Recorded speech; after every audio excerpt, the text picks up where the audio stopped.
things first. Happy birthday, a day late and $1 short, to Pat Pagano. Good morning, Pat. And good morning, Marshall. And Marshall and I did not think on Friday that we were going to be spending my birthday together for at least 3 hours. That's exactly right. But we did, and it was an enjoyable 3 hours. And I want to thank you. I ran into problems yesterday afternoon with my audio. And who do I call? Marshall. And it took Marshall and myself 3 hours. But Marshall solved the problem once again. And it wasn't easy, right, Marshall? Well, no, because whenever you have an audio problem with a computer, it's a matter of trying different things over and over. You test every component out, and then you try to narrow down the component that is not working correctly. And we narrowed down a series of components. But I'll be honest with you, Pat, I think the forecast sounded fine this morning. Well, I did too, but of course, there's the usual who that called and complained and said that it sounded bassy. Yeah, but the debate sounds good. It doesn't sound thin. Well, that's what I thought. And he said there was swishing in the background. In mine, I didn't hear any swishing, to be honest with you. Right. I didn't hear. If there was, it was so minimal. But I actually think the bass sounds pretty good. Yeah. So I have no idea. I'm going to continue with it because, truthfully, I heard from another client in Connecticut who thought it sounded very good. One of the stations in Pennsylvania that I spoke to this morning said, it appears that you straightened out the problem. Yeah. I said, oh, you think so? He said, well, from what I heard. No. So, hey. It is what it is. And I think when the other cable comes, Marshall, I think it's a better cable than the one that we have now. So I think when that other cable comes, if it's grounded a little more so, it may actually even produce a better sound. So we'll see what happens. But so the 3 hours was worth it, and that was my birthday gift to you. And that was a great birthday gift, and I thank you. I got through here. I think Marshall and I. Marshall, you and I said goodbye, close to 6? Oh, a little after 6, about 10 after 6, yeah. Yeah, and it was a little after 7 that I finished up what I had to do. And then I ate, and I thought I was going to stay up for a while, but I went right to sleep. So that's the end of that. The weather, thank goodness, it is just peachy at the end of March. Pat O'Connell wishes you a happy birthday, Pat.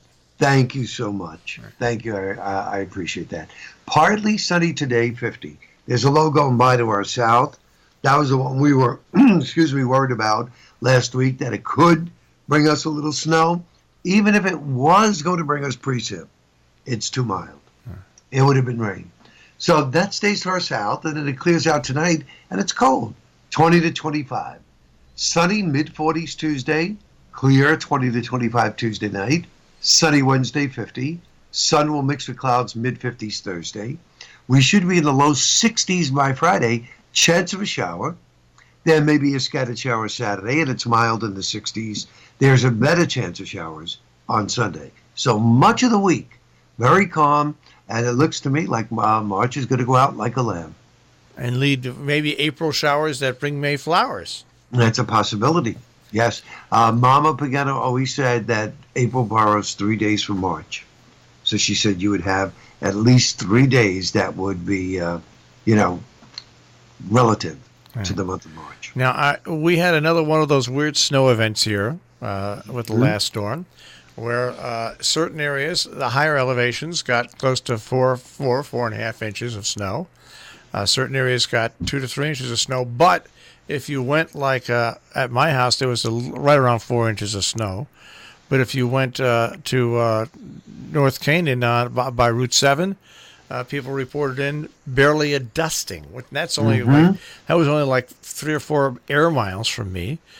People in Torrington couldn't believe what the weather was like over here, and it was one of those things. If you lived in an area where a band of snow came through, you got 2 to 4 inches, which is basically what you call for. And if you lived in an area where that band didn't come through, you got nada. Not and in Northeast Connecticut, they had a band go through there Friday night that dropped anywhere from 2 inches to as much as 8 inches in some places.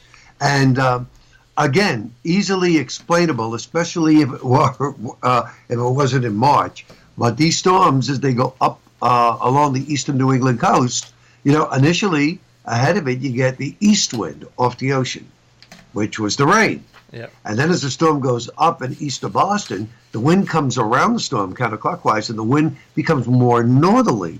So the northerly winds drag down colder air, and of course with that comes, instead of rain, comes a band of snow. And that's what happens. And I had a feeling there were 2 systems, as you remember. One was that storm, and if you remember, there was an upper air. I was calling it like a small polar vortex coming down from the Great Lakes. And I said to Marshall off the air, I said, when that thing moves southward across New York and Pennsylvania, I wouldn't be surprised we get thunder and lightning and thunder snows that could drop 2-3 inches, in an hour. And he said, really? I said, yeah. I said, it wouldn't surprise me. And that's basically what happened. Well, that's because I did wake up at about 12:30, and there was a dusting of snow, and it was snowing lightly at my house. I got back up at 3:30, and it looked like a blizzard. There's 3-4 inches. It was a blizzard out there. And then when you went out to your car, because it was so windy, it was like a blizzard, you would walk, in my 20-foot walk to my car, there were some places that had 5 inches of snow because they were piled up, and other places had 2 inches of snow. And the snow was blowing, and I was swearing because it was like the middle of winter. But most of it's gone now, so we can. Yeah, most of it is gone. And I have to tell you, my friend Anthony, he's so creative. We went out to a Mexican restaurant Saturday night, just a few friends, and it was nice. We had and his mom was in the ER. His mom, God bless, was 93. I didn't think he was going to make it, but she was stable. She was in the ER. She's okay now. She's home. A lot of problems with the lungs and the heart. But he gives me this little bag. He goes, here, just a little something for your birthday. I said, well, it wasn't necessary, but thank you. Got home, I looked at it, and I opened it up. It was a little bag of cookie cutters, chrome cookie cutters. I said, oh, that's cute, because they know I love to bake. Right. And I said to myself, well, cookie cutters, okay. So I go to church yesterday morning, I'm coming home, and I'm thinking, there's more to this. Come home, and I rip that bag open. Only him. Every cookie cutter in the bag was a weather symbol. Lightning, rainbows, clouds, snowflakes. Do you believe it? I don't know where he found them, but he found it, and it was a bag of weather cookie cutters. Well, you got to start baking so you can make some cookies with those. I guess so, but I said, what a cute little idea that was. Yeah, what a nice gift. It really was. Yeah, I think so. I mean, those are the birthday gifts to me. I don't want to say this too loud because Marshall will take offense. That means something because there's thought into it.